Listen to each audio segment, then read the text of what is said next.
Live from downtown Detroit, Local 4 News at 6 starts now. One complaint after another focused on a Dearborn Heights facility for vulnerable girls. And today we got the chance to ask some tough questions of their leadership. Thank you so much for being with us here for the News at 6. I'm Kimberly Gill. And I'm Damon Fernandez in for Ty Steele tonight. You know, the case of a teenage girl who left Vista Maria and went missing for weeks put the facility in the spotlight. And since that story first broke, a lot of people have been reaching out to Local 4 with their own accounts of life, either working or living at Vista Maria. We've learned in 2024 alone, there were 368 police calls to Vista Maria.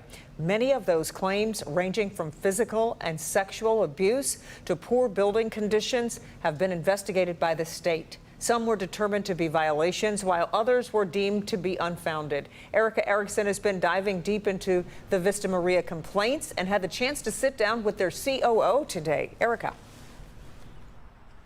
Yeah, as you've seen, we've been trying to speak with leadership here at Vista Maria for a couple of weeks now.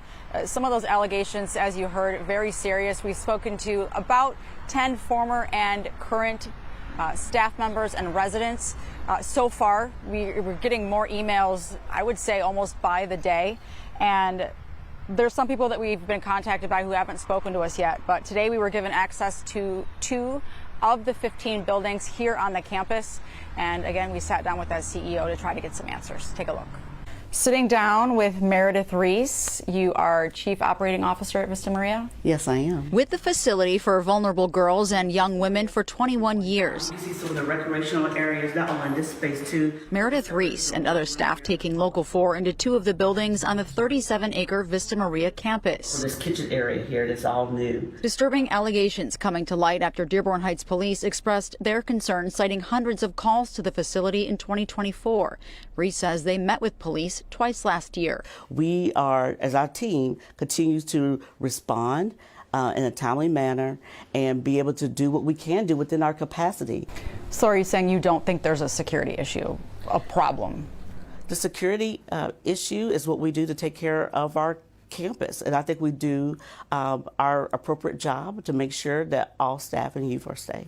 Presenting this list of violations and allegations from roughly 10 current and former staff members and residents, including inadequate staff levels, quote, jail food, improper restraints, and poor building conditions, among others, the most serious of physical and sexual abuse. One of the common allegations between all of them is sexual misconduct, sexual relationships between staff and younger residents. I guess, what is your response to these allegations and to some of these violations seen here? Okay. So one, I just want to, emphasize and report for any allegations that we are aware of. One is that we do report. I know that you say that reporting is mandatory, but that's one of the issues that is also continuously brought up, is that Vista Maria is not reporting these allegations. So again, our policy and procedure is that we do make those reports. Meanwhile, this video sent to Local 4 during the interview from a current employee, allegedly from inside DeRoy Hall. And this, a photo and video of food also from a current employee who says food is often undercooked or withheld. Vista Maria leadership denying or not commenting on most of the allegations, including denying medical care to staff and residents, emphasizing the safety of its residents comes first. No residential treatment facility or center is perfect. I'm not claiming that we are. Now, Reese says when she met with Dearborn Heights Police, they did change some of their policies, but I couldn't get a specific answer to that question of what policies were changed. If you want to take a closer look at the allegations and some of the violations, we have a nice Click on Detroit article and the full interview all posted online, again, at clickondetroit.com. We're going to be continuing to follow this. Reporting live, Erica Erickson, back to you. Really appreciate your reporting on this so far, Erica. Thank you. In more news tonight, a woman from Clawson is jailed in connection with the death of Detroit teen London Thomas. As Charlotte Pendergrass is charged with lying to a peace officer during a violent crime investigation. Pendergrass has been ordered to stay away from the witnesses in the case. She's also been told to wear a GPS tether, hand over her passport, and stay in Michigan. Pendergrass was one of 2 suspects arrested Saturday after investigators discovered London Thomas's body inside a parked SUV in Southfield. She was later released but taken back into custody this morning on the charge she now faces. Police say a 23-year-old man who was in a relationship with Thomas was the last person to see her alive. But as of tonight, no one has been charged with the teen's murder. Prosecutors say parts of this case remain under investigation.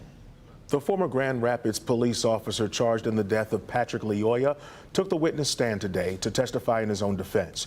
Jacqueline Francis has been following each and every witness called in this trial. And Jacqueline, things got emotional in court today, huh? There were brief moments of emotion, the former officer wiping away tears, but for the most part, he was composed, telling the jury his side of the story. I believe if I didn't do what I did when I did it, I wouldn't be here today. Arguing self-defense, former officer Christopher Scher took the stand, telling the jury Patrick Lyoya had control of his police taser. If I had waited for him to point it at me, it would have been too late. And what were you fearful of? That he was going to use it on me and I was going to die.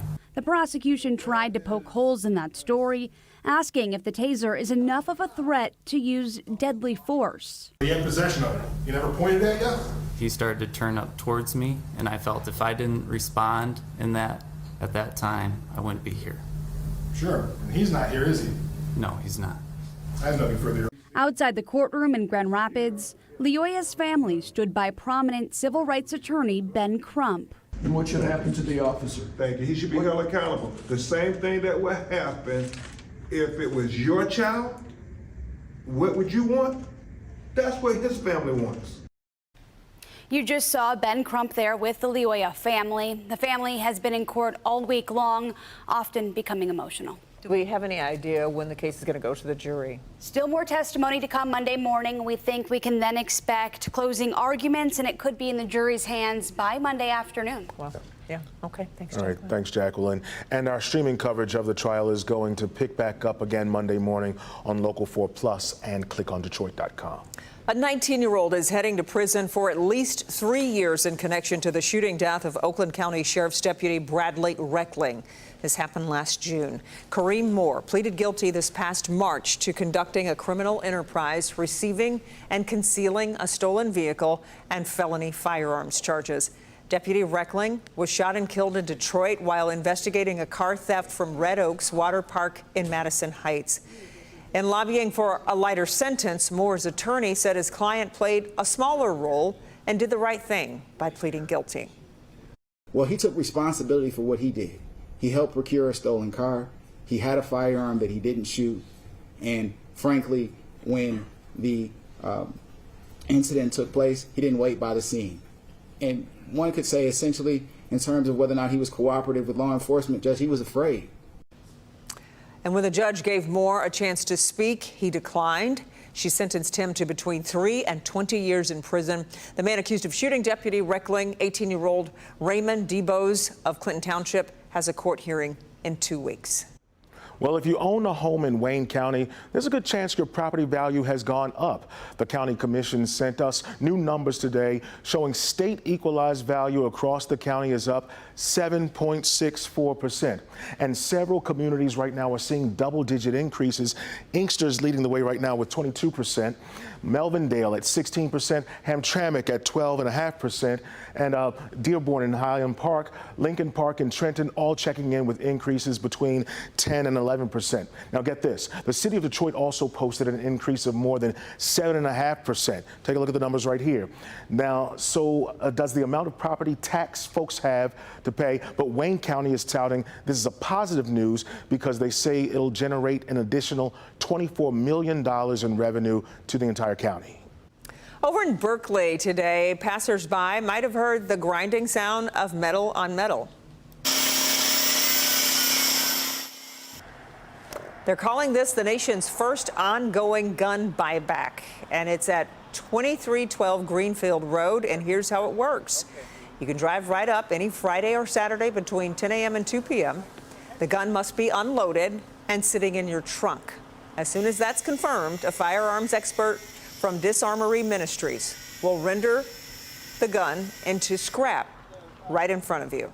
The president of the group says many of the people who participate have inherited weapons and simply have no interest in them.